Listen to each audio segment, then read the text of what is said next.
يا عماد، نعم. عايز ايه؟ تعالى شوف الحلويات دي. ايه دي؟ كيكة أحمد الزامل، الترند اللي مالي السوشيال ميديا. مين احمد الزامل؟ شايف الكيكة اللي قدامك دي اللي بتتعرض؟ اه. الكيكة دي خطيرة وعليها طبقات تحفة. دي بس شكلها فطاري يا نرمين، مش صيامي اصلا. ماشي يا عماد، ما أنا هعملها لك صيامي. انت بتهرجي يا نرمين صح؟ لا هعملها لك يعني انت صيامي. عايز تقنعني دي صيامي؟ دي صيامي. يعني انت مش عاملاها لتوته؟ لا هعملها لك أنت. يعني انا اللي هحكم؟ اه طب طبعا. اجيب معلقه بقى ولا انت هتطلعي لي حته؟ هطلع لك حتة. وريني كده الاول، ايه ده؟ وريني، استنى. بصوا. ايه ده؟ في طبقات. يس. يلا بينا.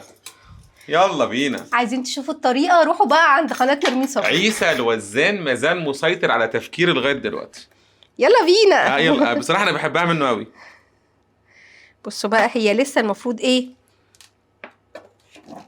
بصوا يا عماد، يا خبر ابيض. بصوا الطبقات خش باينه. خش تعالي هنا تعالي.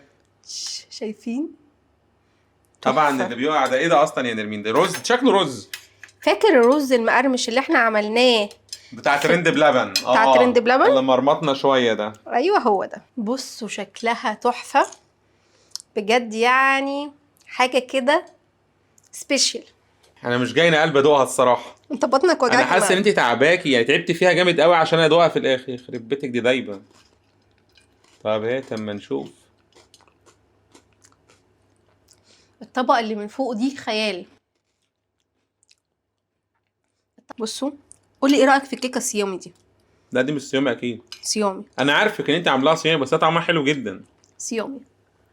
حلو قوي. ايه رايك في طبقه الكريسبي دي؟ تحفه بصراحه. هي تعتبر حاجه جميله قوي، بس هي عايزه عيد ميلادي، وعيد ميلادي خلص.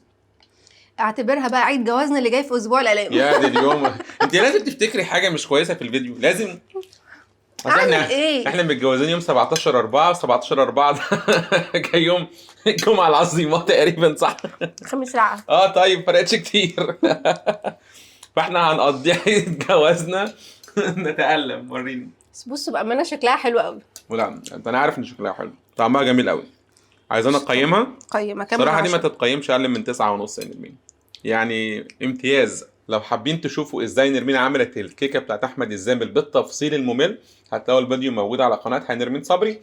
دي قناتي انا وهي عماد ونرمين. متنسوش بقى تعملوا فولو للصفحه، ونشوفكم مع فيديو جديد. باي باي.